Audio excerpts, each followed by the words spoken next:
बिस्मिल्लाहिर्रहमानिर्रहीम। Dear students, मेरा नाम मोहम्मद अरशद है। मैं अस्करिया लेक्चर्स की तरफ से आपकी खिदमत में हाज़िर हूँ और मेरा सब्जेक्ट जो है वो मैथमेटिक्स है। I am a mathematics teacher. आज मैं फ़र्स्ट ईयर की मैथमेटिक्स जो है वो हम शुरू कर रहे हैं और आज उसका पहला लेक्चर है। फर्स्ट ईयर का जो पहला यूनिट है, यूनिट नंबर 1, उसका नाम है कॉम्प्लेक्स नंबर्स। तो चलें स्टार्ट करते हैं। कॉम्प्लेक्स नंबर्स, आप 9th-10th में भी आपने ये वर्ड सुना होगा और नंबर की डिफरेंट कैटेगरीज भी आपने पढ़ी होंगी। नंबर मुख्तलिफ़ किस्म के आप 9th-10th में पढ़ के आए हैं।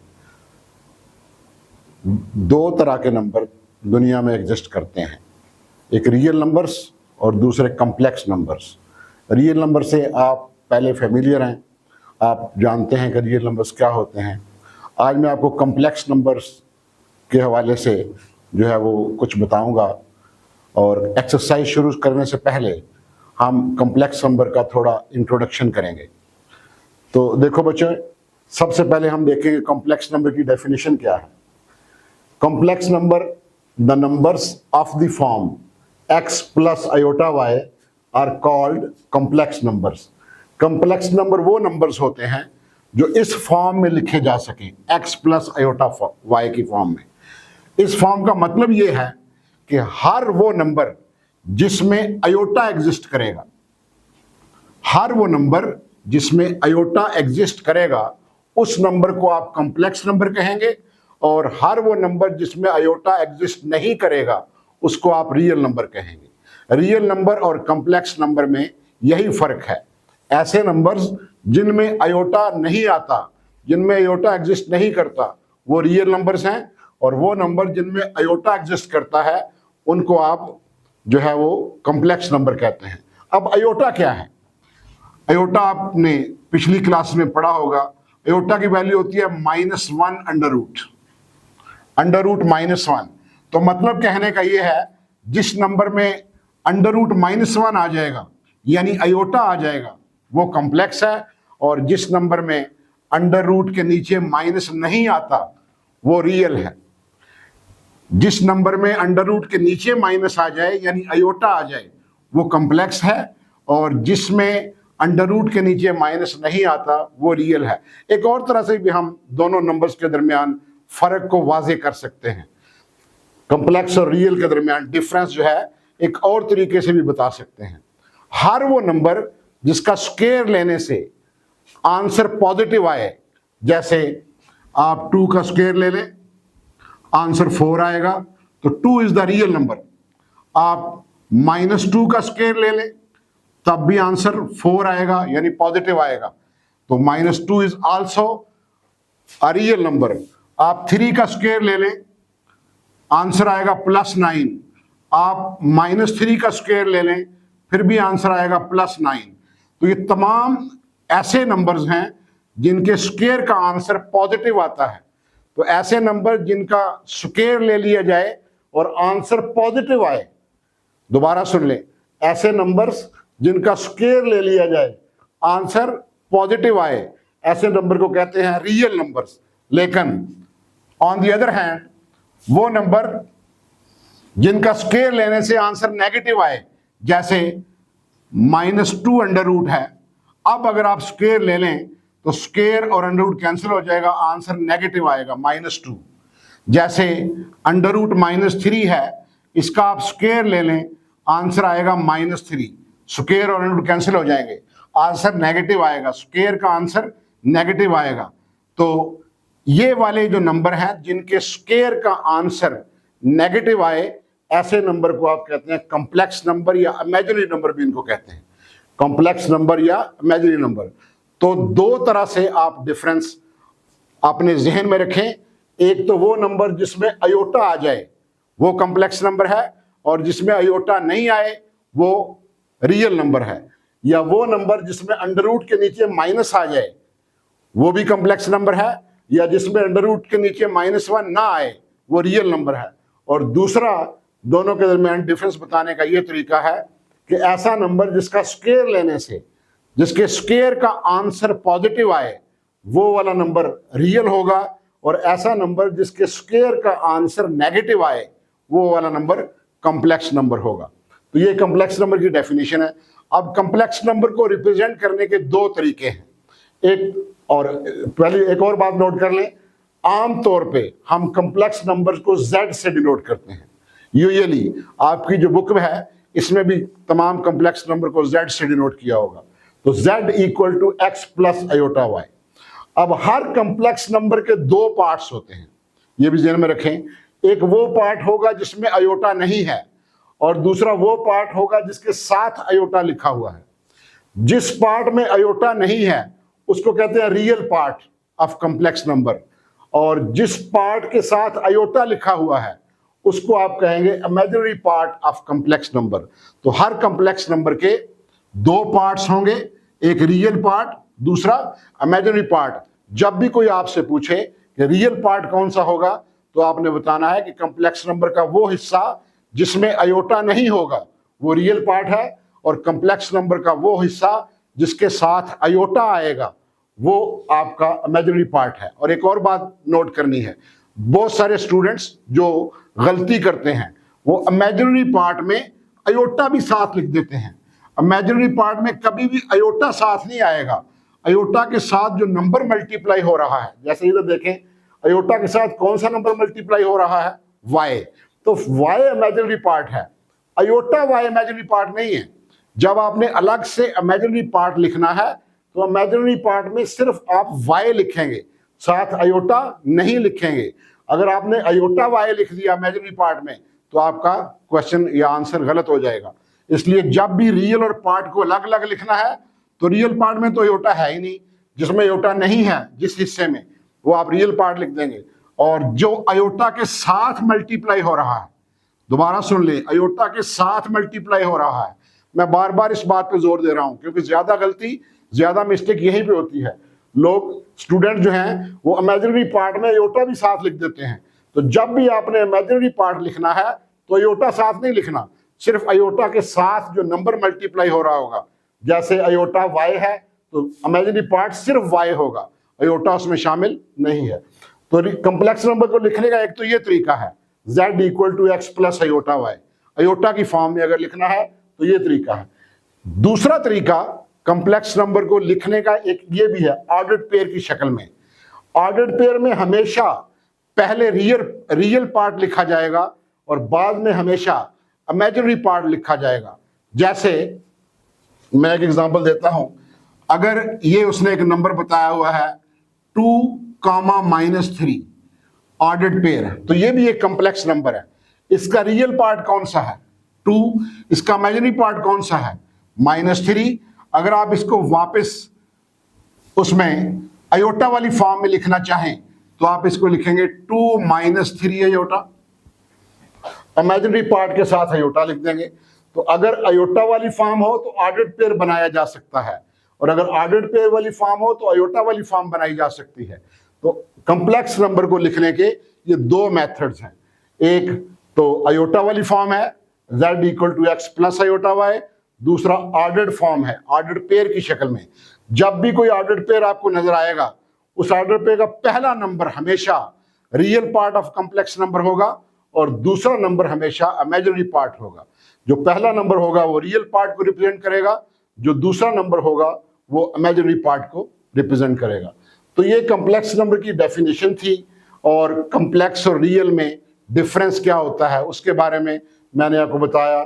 उम्मीद है कि आपको ये बात क्लियर हो गई होगी। उसके बाद कॉम्प्लेक्स नंबर के बाद एक इसका कॉन्जुगेट होता है, conjugate of complex number.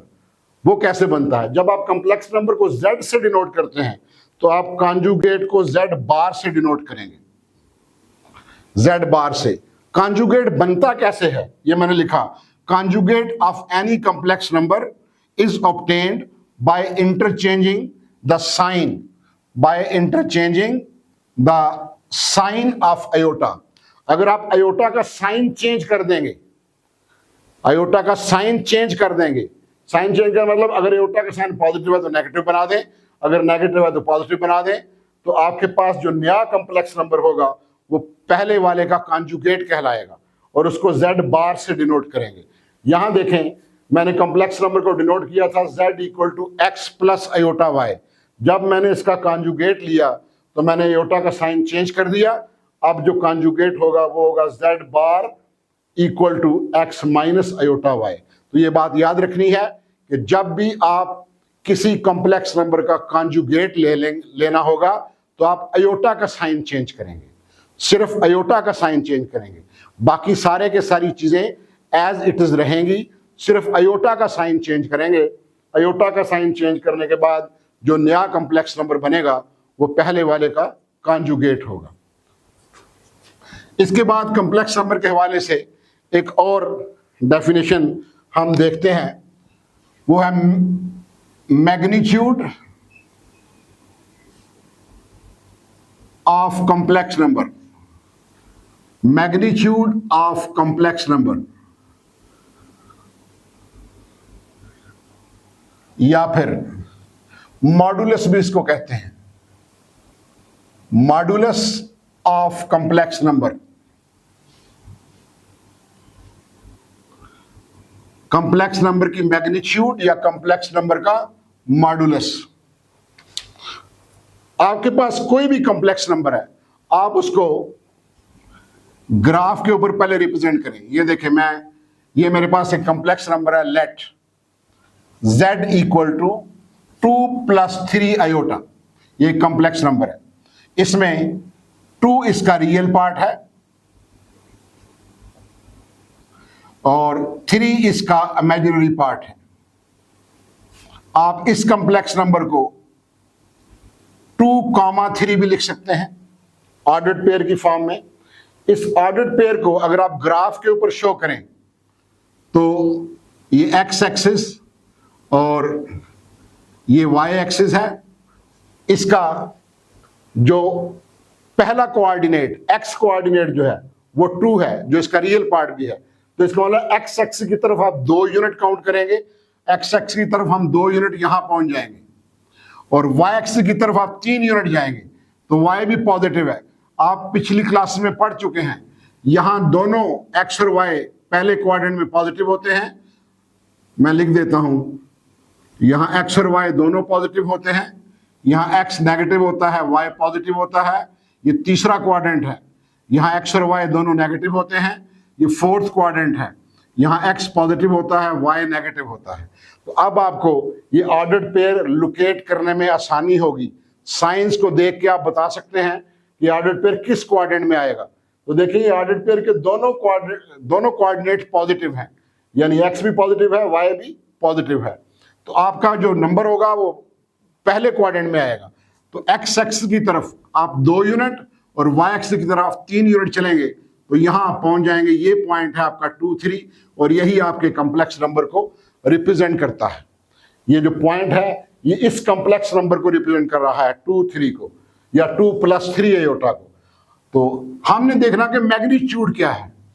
Magnitude है ओरिजिन से लेके इस कॉम्प्लेक्स नंबर तक जो डिस्टेंस है उसको आप मैग्नीट्यूड कहते हैं। ये वाला जो डिस्टेंस है ये आपका ओरिजिन है, ये आपका कॉम्प्लेक्स नंबर है z। ओरिजिन से लेके इस z तक ये जो लेंथ है या ये जो डिस्टेंस है इसको आप जो है वो मैग्नीट्यूड ऑफ कॉम्प्लेक्स नंबर कह सकते हैं। तो आप इसको डिफाइन करना हो अगर, तो डेफिनेशन आप इसकी इस तरह लिख सकते हैं कि the distance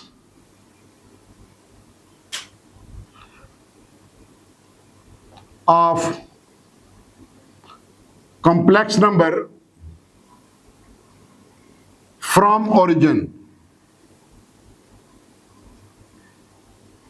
is called magnitude of complex number denoted by। इस मैग्नीट्यूड को हम डिनोट कैसे करेंगे? अगर आपका कॉम्प्लेक्स नंबर z है तो मैग्नीट्यूड को आप z मॉड से डिनोट करेंगे। z के इर्द गिर्द ये 2 स्ट्रेट लाइनें लगा दें, इसको आप z मॉड भी पढ़ सकते हैं, इसको आप z मैग्नीट्यूड भी पढ़ सकते हैं। अब हमने इसको फाइंड करने का एक फार्मूला भी ड्राइव करना है। तो देखें, यहां से अगर मैं परपेंडिकुलर गिरा दूं एक्स एक्सिस के ऊपर,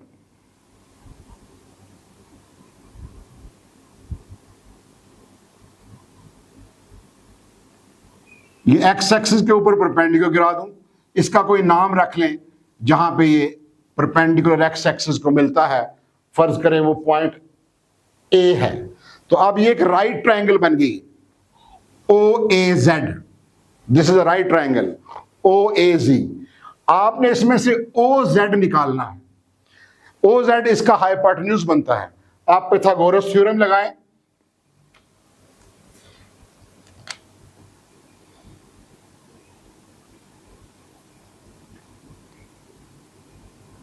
in figure OAZ is a right triangle। तस्वीर में या पिक्चर में आपको OAZ एक राइट ट्राइंगल नजर आ रही है। OAZ is a right triangle. इस राइट ट्राइंगल में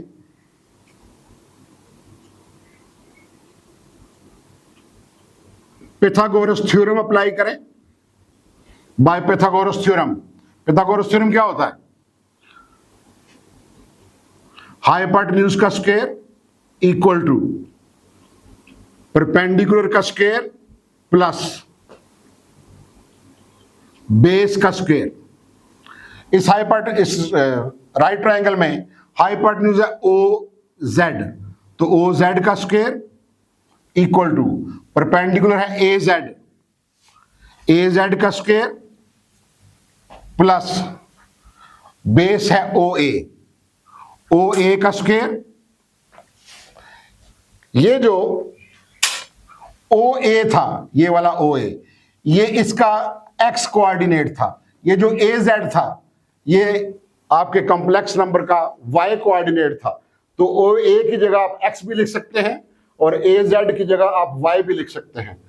और ओ जेड जो था, ये मैग्नीट्यूड है कॉम्प्लेक्स नंबर की। मैंने कहा आप उसको जेड मॉड से डिनोट कर सकते हैं।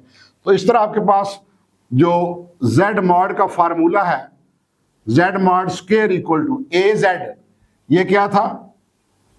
Y square. ओ ए क्या था? एक्स, इसकी जगह एक्स पुट कर दें, एक्स स्क्वायर।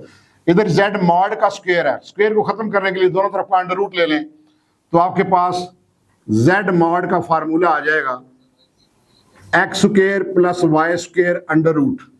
तो ये आपके पास मॉडुलस या मैग्नीट्यूड निकालने का फार्मूला बन गया।